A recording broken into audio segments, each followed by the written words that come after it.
ಪ್ರೀತಿಯ ಸೋದರಳಿಯರಿಗೆ ನಿಮ್ಮಯ ಮಾತುಗಳನ್ನು ಪ್ರಸಿದ ಪ್ರೀತಿ ಪೂರ್ವಕ ಕೋಟುರು ಆಶೀರ್ವಚನ ಕ್ಷೇಮ ಬಯಸುವೆ ನಿಮಗೆ ಸಂಗತಿಗಳನ್ನೆಲ್ಲ ಬಂದ ಮೇಲುವೆ ಅಂಗಜ ಸಮರಿರುವರು ಅಮಿತ ಪತ್ರವ ಕಂಡ ತಕ್ಷಣರಿರುವರು ರಮಿಸುವುದೆಂದೆಡೆಗೆ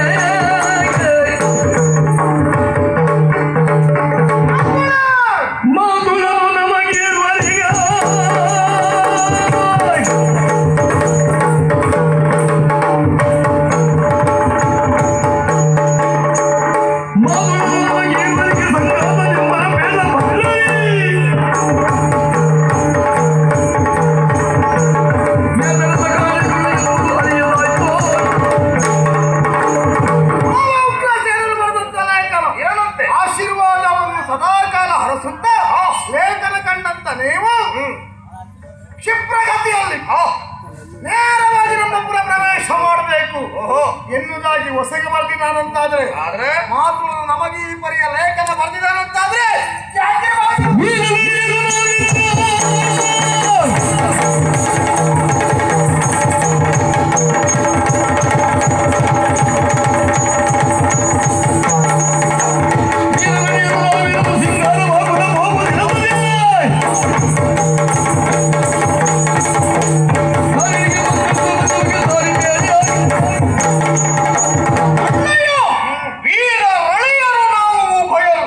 ನಮಗಿಬ್ಬರಿಗೂ ಲೇಖನವನ್ನು ಮಾವ ಬರೆಸಿದ್ದಾನೆ ಅಂತಾದ್ರೆ ಯಾವುದೋ ಫಲವಾಗಿರುವಂತಹ ವಿಷಯ ಅನ್ನೋದ್ರಲ್ಲಿ ಸಂಶಯ ಬೇಡಬೇಕು. ಶೃಂಗಾರ ಭರಿತರಾಗಿ ಇಬ್ಬರು ಹೊರಡಬೇಕಲ್ಲ.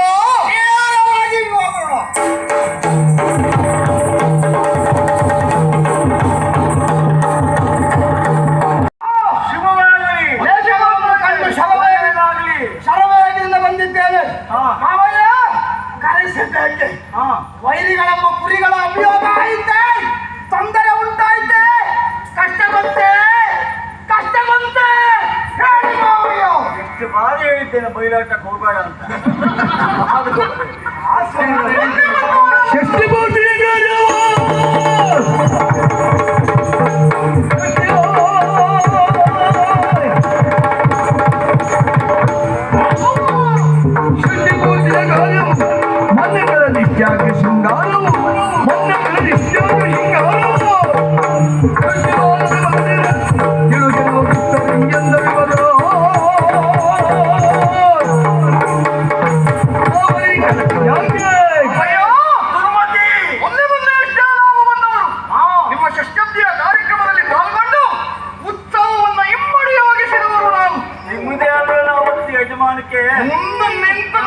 ಮಾಡಿಸಿಕೊಂಡಿದ್ದೇವೆ. ನಿಮ್ಮ ವಾರ್ತಾ ಮತ್ತೆ ಏನು ಕೇಳಿದ್ರೆ ಎಲ್ಲರೂ ಇನ್ನು ಗುರ್ತುಂಟು. ಹೌದಾ? ಯಾರು ಹೇಳ್ತಾ ಇದ್ರು ಬಂದಾಗ ಹೆಜ್ಜೆ ಗುರ್ತು. ಹೌದೇ ಹೌದು. ಆ ರೀತಿಯಲ್ಲಿ ನಾವು ಮೆರೆದಾಡಿದವರು ಸಂತೋಷದಿಂದ ಇಲ್ಲಿಂದ ಬೀಳ್ಕೊಟ್ಟಿರುವಂತಹ ನಾವು ನಮ್ಮ ಪುರವನ್ನ ಸೇರಿ ಕಾರ್ಯವನ್ನ ನಿಭಾಯಿಸುತ್ತಿರುವಂತಹ ಕಾಲದಲ್ಲಿ ಲೇಖನವನ್ನು ಕಳುಹಿ ಕೊಟ್ಟರಲ್ಲ, ತತ್ಕ್ಷಣದಲ್ಲಿ ಬಂದು ನೋಡಿದ್ರೆ ಮತ್ತೆ ಪುರವು ಶೃಂಗಾರಗೊಂಡಿದೆ. ಅಥವಾ ಆವತ್ತು ಕಟ್ಟಿದಂತ ತೋರಣವನ್ನು ತೆಗೆಯಲಿಲ್ವೋ? ಏನು ಆಶ್ಚರ್ಯ ಮಾಡೋದಿತ್ತು. ಹೌದಾ? ಇದು ವಸ್ತು. ಹೌದಾ? ಹಾಗಿದ್ರೆ ಈ ಶೃಂಗಾರಕ್ಕೆ ನಮ್ಮನ್ನ ಬರ ಹೇಳುವುದಕ್ಕೆ ಏನು ಕಾರಣ? ಮಕ್ಕಳಿರುವರಿಗೆ ವರ ತಕ್ಕವರು ನೀವೆಂದೋ ಮಕ್ಕಳಿರುವರಿಗೆ ವರ ತಕ್ಕವರು ನೀವೆಂದೋ ಚೊಕ್ಕದಿವು ಪುರವ ಮನವಿಕ್ಕೆ ಶೃಂಗರಿಸಿಗೆನೋ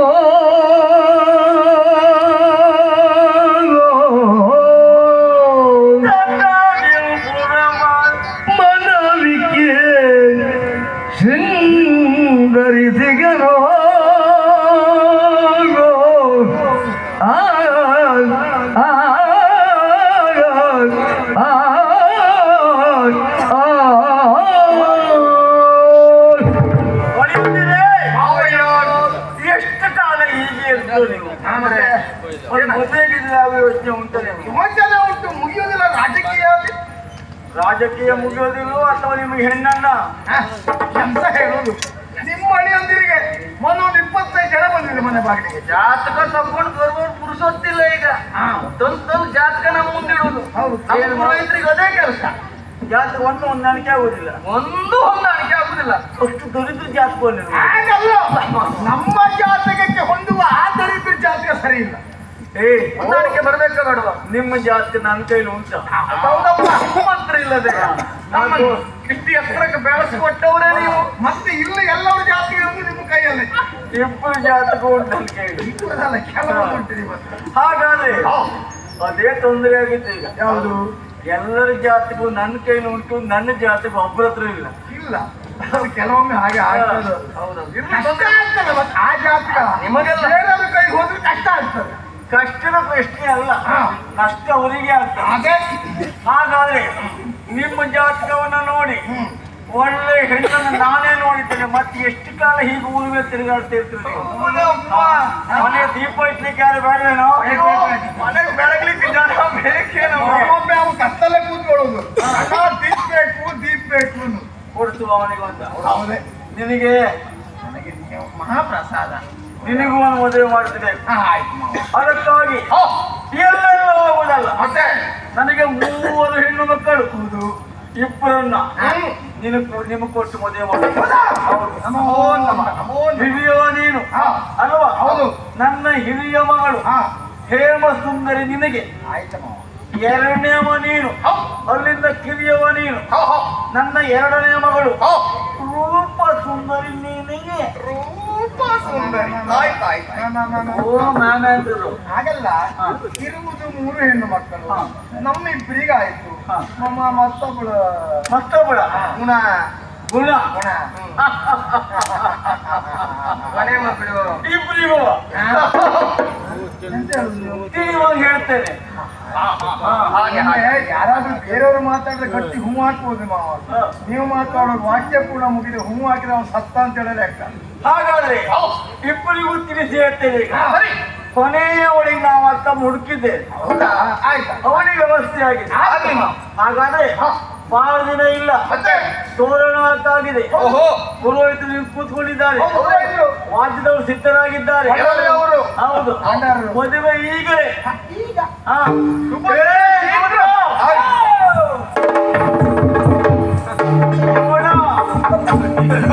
ಸುರಿ ಬಂದಲ್ಲ ಸಾಯ್ಲಿಕ್ಕೆ. ಏನೂ ಆಗಿಲ್ಲ. ತಗೊಂಡ್ ಬಂದಿದ್ದ ಒಂದನ್ನೇ ಕೊಡ್ತಾ ಅವ್ರಿಗೆ ಬೇಕಾಗಿ ಕೊಟ್ಟೇನೋ. ಅವ್ರಿಗೆ ಆಕ್ಸಿಡೆ ಇಲ್ಲ ಪಾಪ. ನನ್ನ ಹಿಂದಿನಲ್ವ ನನ್ನ ಹಾಗೆ. ಹೌದು, ನಾನು ಮೊದಲು ಬಂದಾಗ ನೋಡಿದ್ದೇನೆ. ಏನ್ ಬೇಕಿದ್ರು ಬಾಯಿ ಬಿಟ್ಟು ಕೇಳ್ತು ಪಾಪ. ಅವರಿಗೆ ದೂರದ ಮನೆಯನ್ನ ಇದು. ಇಲ್ಲಪ್ಪ, ಮತ್ತೆ ಬೇಕಾದ್ರೆ ಹೇಳ್ತೇನೆ. ಮಾವನ ಮನೆ ಏನಲ್ಲ, ಹೋದರಿಲ್ಲ ನಿಮ್ಗೆ. ಸೋದರಳಿಯ. ಸೋದರಳಿಯ ನೀನು. ಸೋದರಳಿಯ. ಸೋದರಿಲ್ಲ. ಏನಾಯ್ತಾ? ಎಂತ ಕರ್ಮ ಕೇಳು ತಳುವನ ಇದು. ಕುಡಿಲಿಕ್ಕೆ ಬನ್ನಿನ ರಸ ಎಲ್ಲ ಉಂಟಲ್ಲ, ಈ ಕುಡಿದವರಿಗೆ ಕೊಡ್ಬೇಡ. ಇಲ್ಲಪ್ಪ, ಆ ಕುಡಿಯುವುದನ್ನವರಿಗೆ ಕೊಡು. ಕೊಡ್ಲಿಕ್ಕೆ ಅದು ಮುಳ್ಳ ನನಗೆ. ಹೌದು, ಕೊಡಬಾರ್ದು. ಈಗ ಬೇಡಲ್ಲ. ಈಗ ಅವರಿಬ್ರು 4 ಕಡೆ ನಿಲ್ಸು. ನಾ ಕಡೆ ಇಲ್ಲ. ಅವನು ಕರೆಯೋ 3ನೇ ಅಡಿಯ. ಓ ಪಾಪಣ್ಣನವರು.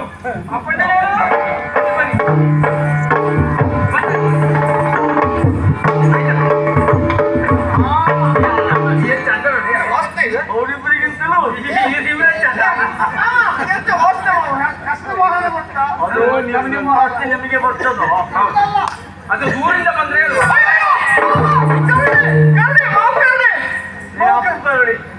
ಮಕ್ಕಳಿ ಅಲ್ಲ, ಕರಡಿ. ಯಾವುದ ಕರಡಿ? ಮನುಷ್ಯನದು ನಿಮಗೆ. ಆ ದೂತರು ಕೇಳಿ ಅವ ಹೇಗಿದ್ದಾನೆ ಹೇಳ್ತಾನೆ. ಯಾರವ? ನಿಮ್ಮ ಹಾಗೆ ಮನುಷ್ಯ ಅಷ್ಟೇ. ಅವ ಹೇಗಿದ್ದಾನೋ ಆಕಾರ ಸ್ವಲ್ಪ ಹೆಚ್ಚು ಕಡಿಮೆ ಬಿಟ್ರೆ ಮನುಷ್ಯನೇ. ಅವ ಹೇಗಿದ್ದಾನೋ. ಏನು ಸುರಸುಂದರ, ಏನು ಚಂದ. ಆ ತಲೆ ಮೇಲೆ ನಿಂತದ್ದು ಒಂದು ಸಾಕು ರೂಪಕ್ಕೆ, ಈ ರೂಪಕ್ಕೆ. ಇವರಿಬ್ಬರಿಗಿಂತಲೂ ಅವನು ಚಂದ. ಅಡ್ಡಿಲ್ಲ ಅಂತ ಅಡ್ಡಿಲ್ಲ. ಅವ ಹೇಗಿದ್ದಾನೆ ನನ್ನ ಆಗಿದ್ದಾನೆ ಅಂತ ಹೇಳ್ತೀನಿ. ಕಲ ಬೇಡ, ಅದು ಹೆಚ್ಚೆ. ಆಯ್ತಲ್ಲ ಆಯ್ತು ಮದುವೆ ಆಯ್ತಲ್ಲ ಆಗ್ಲಿಲ್ಲ ಮದುವೆ ಒಂದು ಆಗಿಲ್ಲ ನೆನಪಿಲ್ಲ ಆಗಿಲ್ಲ ಹೆಣ್ಣು ಮಕ್ಕಳಯ್ಯೋ ಯಾರಲ್ಲಿ ಶೃಂಗರಿಸಿದರ ಬಲೆಯರೊಲಿದು ಮಂಗಲವತಿಯರು ತಾವೊಲಿದು ಓ ಮಗಳೇ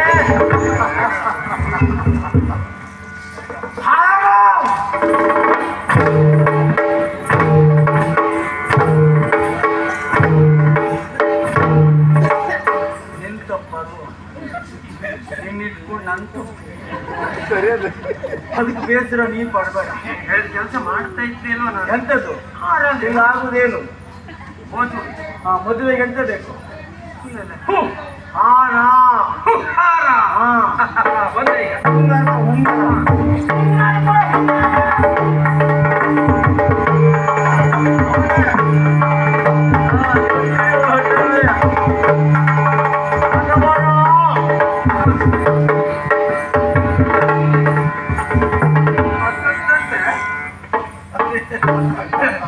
ಎಂತ ಆರಾಮ ಮಕ್ಕಳೇ ಹಿಡ್ಕೊ ಮಗ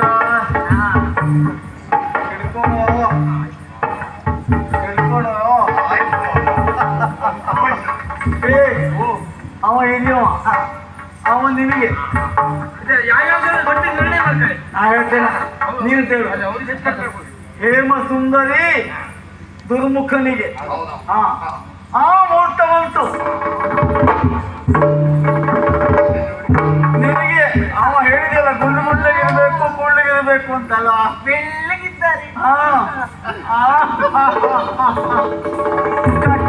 ಏನು ಬೆಳ್ಳಗಿದ್ದಾನೆ ಪಾಪ ಇವಳು ಬಹಳ ಬೆಳ್ಳಗಿದ್ದಾನೆ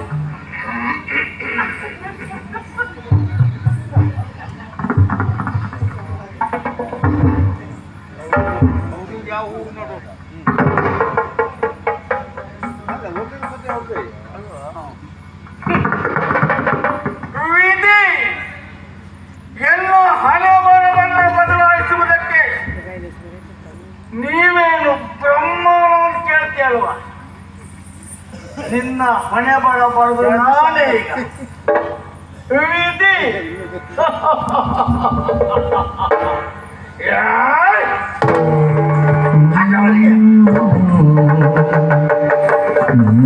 ಜನಕ ವಂದಿಸುತ್ತ ಗುರು ಹಿರಿಯರಿಗೆ ತಲೆಬಾಗಿ ಸಭೆಗೆ ವಿನಮಿದೆ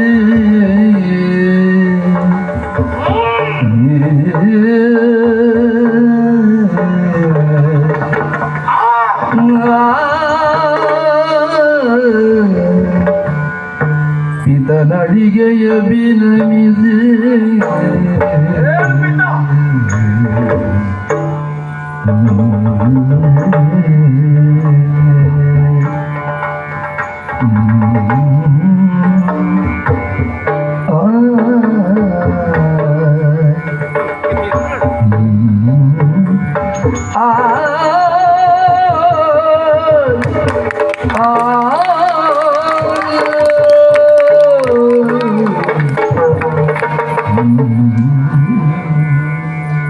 ತಟ್ಲಿಕ್ಕೆ ಯಾರಿದ್ದಾರೆ ಕೈಯ ನಾವು ಮತ್ತೆ ಹೀಗೆ ಮಾಡುದು ಯಾಕೆ ಹಾಗಲ್ಲ ಹೊಡೆಯ ಇವರಿಬ್ರು ಮಾಲೆ ಬದಲಾವಣೆ ಮಾಡ್ಕೊಳ್ಳುವಾಗ ನೀವು ಸಂತೋಷದಲ್ಲಿ ಹೀಗೆಲ್ಲ ಮಾಡ್ತಾ ಇದ್ರ ನಾವು ಮಾಡ್ಲೇ ಇಲ್ಲ ಅಲ್ಲ ಹೀಗೆಲ್ಲ ಮಾಡ್ತಿದ್ರ ಎಲ್ಲ ನೆನಪು ಹೋಯ್ತೇನೆ ಅನ್ಕೊಂಡು ನಾನು ಈ ಚಪ್ಪಲಿ ಕಟ್ಟೆ ಹೇಳಿದ್ದೇವೆ ನಾವು ಹೇಳಷ್ಟೇ ಮಾಡಬೇಕು ಮಾತಾಡಿದ್ರೆ ಈ ತಿಂಗಳು ಸಂಬಳ ಕೊಡ್ಬೇಡಿ ಅವರಿಗೆ ಹೌದು ನಾವು ಹಾರ ಹಾಕುವಾಗ ಚಪ್ಪಾಳೆ ತಟ್ಲಿಕ್ಕೆ ನಿನ್ನ ಕೈಯಲ್ಲಿ ಸಿಡಿ ಬಂದು ಸಿಡಿದಿತ್ತ ಅವರಿಗೊಂದು ವ್ಯವಸ್ಥೆ ಮಾಡು ಎಂತಕ್ಕೆ ಉಳ್ಕೊಳ್ಳಿ ಮತ್ತೆ ಎಂತಕ್ಕೆ ರೊಟ್ಟಂತ ಮಾಡು ನಿಮ್ಗೆ ಉಳ್ಕೊಳ್ಳಿಕ್ಕೆ ಹೇಮ ಸ ಧನ ಹೇಮ ಸದನ ಹೇಮ ಸದನ ಎಲ್ಲಿ ಬಿಡಿಸಬೇಕು ಅಲ್ಲಿ ಬಿಡಿಸುದಿಲ್ಲ ನೀನು ಎಲ್ಲಿ ಬಿಡಿಸಬಾರ್ದು ಅಲ್ಲಿ ಬಿಡ್ಸಾಕ್ಬಿಡ್ತೆ ಹೇಮ ಸಾಧನ ಹೋಗಿ ಹೋಗಿ ನೀವು ಹೋಗಿ ಅಲ್ಲ ಸರಿಯಾ ಸರಿಯಾ ಇದು ಮುಂದೆ ಇಟ್ಕೊಂಡು ಹಾಗೆ ಕೆಲಸ ಆಗುದು ಇಟ್ಕೊಂಡು ಮಾವಯ್ಯ ಕೋಳಿ ಹಚ್ಚಿರೋನ ಹತ್ರ ಹೇಳಿ ಮತ್ತೆ ಆಗಾಗ ಮತ್ತೆ ನಮ್ಮ ಕೋಣೆ ಹತ್ತಿರ ಬರ್ಬಾರ್ದವ ಅಲ್ಲೆಲ್ಲ ಬರುದಿಲ್ಲ ಅವನಿಗೆ ಹೋಗ್ಬೇಕಾದಲ್ಲೇ ಹೋಗ್ಲಿಕ್ಕೆ ಆಗುದಿಲ್ಲ ಅಲ್ಲೆಲ್ಲ ಎಂತ ಬರ್ತಾನೆ ಇವ್ರ ಕೋಣೆಗೆ ಆಗಿ ಹೋಗು ಬೇಕಾಗಿದ್ದ ಕೇಳಿ ಪಡೀರಿ ಏನು ಮತ್ತೆ ಯಾರು ಆ ಕಡೆ ಕಳಿಸ್ಬೇಡಿ ನಿಮ್ ಕಡೆಗೆ ಯಾರು ತೋರಿಸುದಿಲ್ವೋ ನೀವು ಬೇರೆ ಕಡೆ ಹೋಗ್ಬೇಡಿ ಏನು ಜಾಗ್ರತೆ ಕತ್ತಿ ಅವರಿಗೆ ಇದೆಲ್ಲ ಹೌದಾ ನಿಮ್ಗೆ ಗೊತ್ತಾಗುದಿಲ್ವಾ ರೂಪ ನೀಲಯ ನಿನ್ನ ಅಪ್ಪಳಯ ಉಳ್ಕೊಳ್ಳಿಕ್ಕೆ ಸೇರಿಸಿ ಸೇರಿಸಿ ರೂಪ ನೀಲಯ ರೂಪ ನಿಲಯ ರೂಪ ನಿಲಯ ಕೈ ಕೊಡು ಕೈ ಕೈ ಕೊಡ ಕೈ ಕೊಡು ಅದಲ್ವಾ ಈಗದ ಈಗದ ಕೈಯ ಬರ್ತಾನೆ ಮುಂದೆ ಆಗ್ಲೇ ವ್ಯವಸ್ಥೆ ಮಾವಯ್ಯ ಏನು ಸಂಕೋಚ ಪಡಬೇಡಿ ಮಗಳು ಸಣ್ಣವಳು ಏನು ಅಪ್ಪಯ್ಯ ಆಗ ಕರಿತಾ ಇರ್ಬೇಡಿ ನಿನ್ನಲ್ಲ ಹೌದು ಆಯ್ತಾ ಮಗಳೇ ನೀನೇ ಆಯ್ತು ಅಂತ ಕೆಳಗ್ ಬಾ ಏನು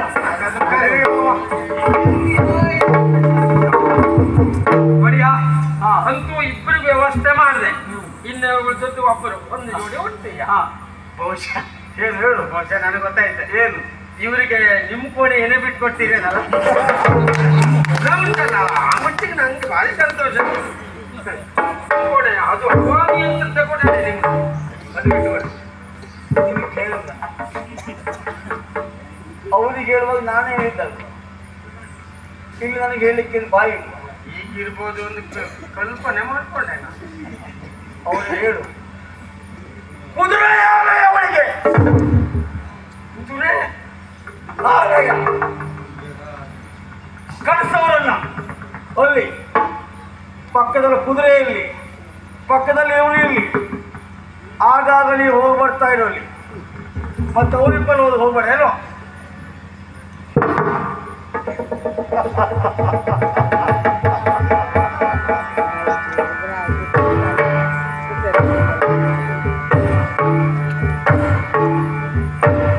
ತುಂಬಿದ ಸಭೆಯಲ್ಲಿ ಆಡಿದ ಮಾತು ನೀನು ಎನಗವರೊಂದದಿ ದಿನ ಕಳೆಯುವ ಮನ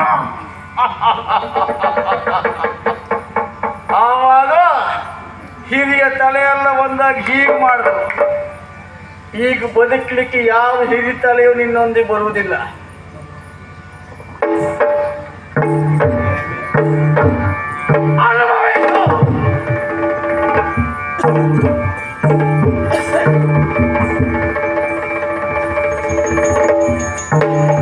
ಹರಣೆ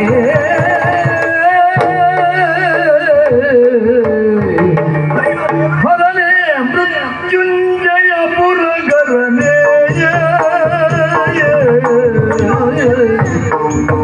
ಹರಣೆ ಮೃತ್ಯುಂಜಯ ಪುರಗರನೆ ನಾನೀ ಭೂಪಗೆ ಪ್ರಳಯನಿಧಿ ಚಲಿಸಿದೆ ವೈರಿಯ ಸ್ಥಾನದೊಳಿಂದೋ ಇವಗೆ ಪ್ರಳಯನಿಧಿ ಚಲಿಸಿದೆ ವೈರಿಯ ಸ್ಥಾನದೊಳಿಂದೋ ವರಶ್ರುತಿ ಸಮ್ಮತ ಪೇಳಿದ ಕಿರುಮಾತಿಗೆ ವರಶ್ರುತಿ ಸಮ್ಮತ ಬೇಡಿದ ಕಿರುಮಾತಿಗೆ ತದ್ವಾಗವ ವಿರಚಿತಿ ವಿಧಿ ವಿರಹಿತ ಪರಿಣಯ ಜಾತಕ್ಕೆ ಗೈದ ಹರಣೆ ವರಶ್ರುತಿ ಸಮ್ಮತ ಬೇಡಿದ ಕಿರುಮಾತಿಗೆ ತದ್ವಾಗವ ವಿರಚಿತೆ ವಿಧಿ ವಿರಹಿತ ಪರಿಣಯ ವೇತಕ್ಕೆ ಗೈದ ಹರಣೆ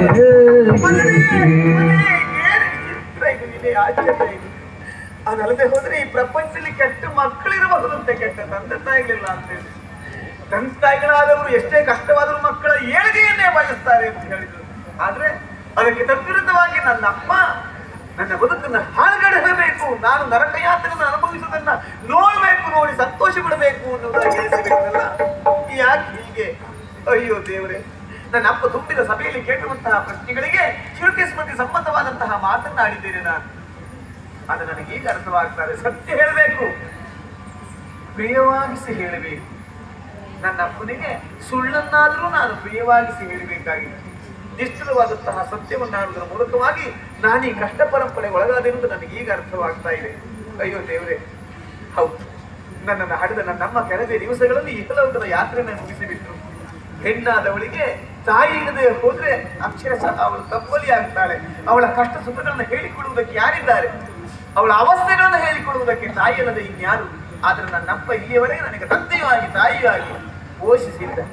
ಕೇವಲ ಸಭೆಯಲ್ಲಿ ನಾನು ಅವರ ಪ್ರಶ್ನೆಗೆ ವಿರುದ್ಧವಾದಂತಹ, ಅವರ ನಿರೀಕ್ಷೆಯ ವಿರುದ್ಧವಾದಂತಹ ಉತ್ತರವನ್ನು ಕೊಟ್ಟೇನೆ ಎಂಬ ಕಾರಣಕ್ಕಾಗಿ ನನಗೆ ಈ ರೀತಿಯಾದಂತಹ ಶಿಕ್ಷೆಯನ್ನು ವಿಧಿಸ್ತಾರೆ ಅಂತಾದ್ರೆ, ಇಲ್ಲಿಯವರೆಗೆ ರಾಜಕುಮಾರಿಯಾಗಿ ಸುಖ ಸಮೃದ್ಧಿಯಲ್ಲಿ ಬೆಳೆದ ನಾನು ಇನ್ನೆಂದು ಬದುಕುವುದು ಹೇಗೆ? ನನ್ನ ಯಾವೆಲ್ಲ ಕಷ್ಟವನ್ನು ನಾನು ಸಹಿಸಿಕೊಳ್ಳುವುದು? ಗುಣ ಯಾತಕಿ ಪರಿಚಿಂತೆ ಪೇರ್ ಪ್ರಾಣ ಕಾಂತೆ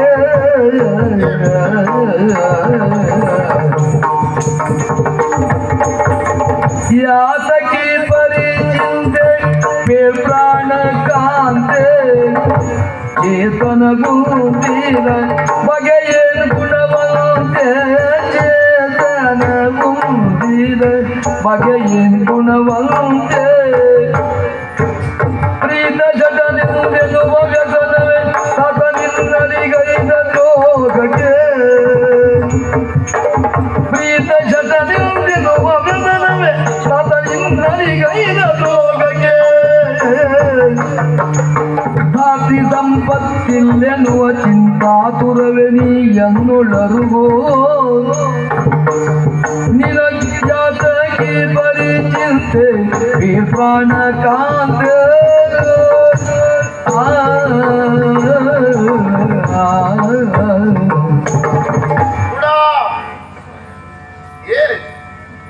ಬುಡ ಕಡಿದ ಮರದ ಹಾಗೆ ದಪ್ಪನೆ ಬಿದ್ದು ಗೋಳು ತೊಳಗ್ತಾ ಇದ್ದೀಯ. ಅರ್ಥವಾಯಿತು ನನಗೆ. ಪುಟ್ಟ ರಾಜಕುಮಾರಿ ನೀನು ಮದುವೆ ಆಗುದಿದ್ರೆ ಒಬ್ಬ ಯುವರಾಜನನ್ನು ಅಲ್ಲ ಮಹಾರಾಜನನ್ನು ಮದುವೆ ಆಗಬೇಕುವಂತ ಆಸೆ ಕನಸು ಹೊತ್ತವಳು. ಆದ್ರೆ ನಿನ್ನ ಅಪ್ಪ ಹೋಗಿ ಒಬ್ಬ ಬೇಡುವ ಬಿಕಾರಿ, ಅದು ಒಬ್ಬ ಶಟ ಅಂತವನಿಗೆ ಮದುವೆ ಮಾಡಿಕೊಟ್ಟ ಎನ್ನುವ ಚಿಂತೆ ಅರ್ಥ ಆಗ್ತದೆ. ನಾನು ಬಡವ ಇರಬಹುದು, ಆದರೆ ಏನ್ ಮಾಡುವ ಹೇಳು, ನನ್ನ ಹಣೆ ಬರ ಹೀಗಾಗಿ ಹೋಯಿತು. ಒಂದು ತಿಳ್ಕೊ ನೀನು, ಸಿರಿತನೆಯನ್ನು ಶಾಶ್ವತವಲ್ಲ, ಬಡತನೆಂದು ಶಾಪವಲ್ಲ ಅಂತ ಹೇಳಿದ್ದಾರೆ. ಶ್ರೀಮಂತನಾದವ ಬಡವನಾದನು, ಬಡವನಾದವ ಮತ್ತೆ ಶ್ರೀಮಂತನಾದನು. ಎಲ್ಲವೂ ದೇವರಿಚ್ಛೆ ಅಂತ ಆಗಬೇಕು. ಹೌದೇನೆ? ಇಲ್ಲಿವರೆಗೆ ನಾನು ಒಬ್ಬರ ಹೊಟ್ಟೆಗಾಗಿ ಬೇಡ್ತಾ ಇದ್ದವ ನಾನು. ಯಾಕೆ ಚಿಂತೆ ಮಾಡ್ತೀಯ? ಇನ್ನಿಬ್ಬರು ಹೊಟ್ಟೆಗಾಗಿ 14 ಹೆಚ್ಚು ಬೇಡಿದ್ರೆ ಆಯ್ತು. ಹಾಗಾಗಿ ಚಿಂತೆ ಮಾಡುವ ಬೇಡ. ಯಾಕೆ ಅಳ್ತಾ ಇದ್ದೀಯಾ? ಬಡತನ ಬಂತನ್ನುವ ಕಾರಣಕ್ಕಾಗಿ ನಾನು ಅಳುವುದಲ್ಲ. ಬಡತನಕ್ಕೆ ಅನುಭವಿಸುವುದು ನನಗೆ ಕಷ್ಟವೂ ಅಲ್ಲ. ಆದ್ರೆ ನಾನು ಯೋಚಿಸುವುದನ್ನಲ್ಲ ಸ್ವಾಮಿ. ಏನು? ನಿಮ್ಮ ಈ ಸ್ಥಿತಿಯನ್ನು ಕಂಡಾಗ ನನಗೆ ನೆನಪಿಗೆ ಬಂದದ್ದು, ನನ್ನ ಈ ಪ್ರಾಯ, ನನ್ನ ಈ ರೂಪ, ಸ್ಮೃತ್ ರೂಪಿ ನಾನು ನಿಮ್ಮ ಜೊತೆಗೆ ಇದ್ದೇನೆ ಅಂತಾದ್ರೆ ಸಮಾಜದಲ್ಲಿರುವಂತಹ ಕಾಮುಕರ ಕಣ್ಣು ನನ್ನ ಮೇಲೆ ಬೀಳುತ್ತದೆ. ಸ್ವಾಮಿ, ಬಾಡಿಯ ಸಂರಕ್ಷಣೆ ಎನ್ನುವಂತದ್ದು ಗಂಡನಿಗೆ ಕರ್ತವ್ಯ ಅಂತ ಹೇಳಿ ನಿಮ್ಮ ಈ ಅವಸ್ಥೆಯಲ್ಲಿ ನಾನು ನಿಮ್ಮ ಜೊತೆಗೆ ಬಂದ್ರೆ ನಿಮಗೆ ಉಪದ್ರವವನ್ನು ಕೊಟ್ಟ ಹಾಗೆ. ಯಾಕೆ? ನನ್ನ ರೂಪವನ್ನು ಕಂಡಂತಹ ಕಾಮುಕರು ನನ್ನ ಮೈ ಮೇಲೆ ಕೈ ಕೂದಕ್ಕೆ ಬಂದಾಗ ಅಂತ ಸ್ಥಿತಿಯಲ್ಲಿ ನನ್ನನ್ನು ರಕ್ಷಿಸಿಕೊಳ್ಳುವುದಕ್ಕೂ ನಿಮಗೆ ಸಾಧ್ಯ ಇಲ್ವಲ್ಲ, ನನ್ನ ಮಾನ ಪ್ರಾಣವನ್ನು ರಕ್ಷಿಸುವುದಕ್ಕೆ ನಿಮ್ಮಿಂದ ಸಾಧ್ಯ ಇಲ್ವಲ್ಲ ಅಂತ ನಾನು ಅಳುತ್ತಾ ಇರುವೆ. ಹೌದು, ಮಾತು ಹೌದು. ಹೆಂಡತಿಯ ಮಾನ ಪ್ರಾಣವನ್ನು ಕಾಪಾಡಬೇಕಾದ್ದು ಗಂಡನಿಗೆ ಕರ್ತವ್ಯ. ಮಾತೇ ಹೌದಾದ್ರೂ ನೀನು ಕೆಲವು ವಿಷಯ ಮರ್ತು ಹೋದಿಯಾ ಅಂತ. ನೀನು ರಾಜಕುಮಾರಿ ಅಲ್ವ, ಬಹಳ ಓದಿದ್ಯಲ್ವ ನೀನು, ಅದು ಮರ್ತಿರ್ಬೇಕು. ಒಂದು ನೆನಪು ಮಾಡ್ಲ ನಿನಗೆ, ಗಂಡಂದಿರಿದ್ದೂ ಸಹ ಹೆಂಡತಿಯ ಮಾನವನ್ನು ರಕ್ಷಣೆ ಮಾಡ್ಲಿಕ್ಕೆ ಆಗ್ಲಿಲ್ಲ. ಒಂದು ಕತೆ ಹೇಳ. ಹಿಂದೆ ಮಹಾಭಾರತ ಕಾಲದಲ್ಲಿ ದ್ರೌಪದಿ ಸಭೆ ಹೇಳಿಕೊಂಡು ಬಂದು ಕೌರವರು ಸೀರೆಯನ್ನು ಬಿಡಿಸೋದಕ್ಕೆ ಮುಂದಾದಾಗ ನನ್ನ ಮಾನವನ್ನು ಕಾಪಾಡಿ ಕಾಪಾಡಿ ಅಂತ ಕೂಗಿದ್ದಂತೆ, ಬೇಡಿಕೊಂಡಂತೆ. ತಾಳಿ ಕಟ್ಟಿದ 5 ಜನ ಗಂಡಂದಿರು, ಒಬ್ಬರಲ್ಲ ಇಬ್ಬರಲ್ಲ ಐವರು. 5 ಪಂಚಪಾಂಡವರು ಅಲ್ಲೇ ಕೂತವರು. 5 ಜನ ಇದ್ದೂ ಸಹ ಹೆಂಡತಿಯನ್ನ ಮಾನ ಕಾಪಾಡ್ಲಿಕ್ಕೆ ಯಾರು ಮುಂದೆ ಬರಲಿಲ್ಲ, ಅವ್ರ ಹತ್ರ ಆಗ್ಲೂ ಇಲ್ಲ. ಆದ್ರೂ ಸಹ ದ್ರೌಪದಿಯ ಮಾನವಳಿ ಇದ್ದು ಹೇಗೆ? ಯಾವ ಹೆಣ್ಣೆ ಆಗಲಿ ಧರ್ಮವನ್ನು ಕಾಪಾಡಿಕೊಂಡು ಬಂದು ಅಂತ ಆದ್ರೆ ಆ ಧರ್ಮವೇ ಅವಳನ್ನು ಕಾಪಾಡ್ತದೆ ಹೇಳುವುದಕ್ಕೆ ಆವತ್ತಿನ ಕಥೆ ಸಾಕ್ಷಿ. ನನ್ನ ಪಾತಿವೃತ್ಯವನ್ನು ಉಳಿಸಿಕೊಂಡ್ಲು. ಹೆಣ್ಣಾದವಳಿಗೆ ನನ್ನ ಪಾತಿವೃತ್ಯವನ್ನು ಉಳಿಸಿಕೊಳ್ಳುವುದೇ ಧರ್ಮ. ಆ ಧರ್ಮವೇ ನಿಮ್ಮನ್ನು ಕಾಪಾಡ್ತದೆ. ಹಾಗಾಗಿ ನೀನು ಯಾವ ಕಾರಣಕ್ಕೂ ಧರ್ಮವನ್ನು ಬಿಡಬೇಡ, ಅದು ನಡೆಸಿಕೊಂಡು ಹೋಗು. ಕಷ್ಟ ಕಾಲದಲ್ಲಿ ಆ ಧರ್ಮವೇ ನಿನ್ನನ್ನು ಕಾಪಾಡ್ತದೆ. ನನ್ನ ಕಣ್ತರಿಸಿದ್ರಿ ನೀವು.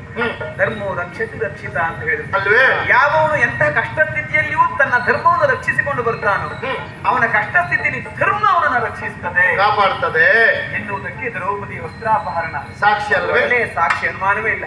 ಈಗ ನನಗೆ ಧೈರ್ಯ ಬಂತು. ಹೌದಲ್ಲ? ಯಾವ ಚಿಂತೆಯೂ ಇಲ್ಲ. ಬೇಡ. ನೀವು ಭೂಪಿಗಳೆನ್ನುವುದಾಗಿ ನಾನು ಭಾವಿಸುವುದೇ ಇಲ್ಲ. ಸರಿ. ನಿಮ್ಮ ಅಂತರಂಗದ ಸೌಂದರ್ಯ ಏನು ಅಂತ ನನಗೆ ಈಗ ಅರ್ಥವಾಯಿತು. ಹೌದಲ್ಲ? ಸಂತೋಷ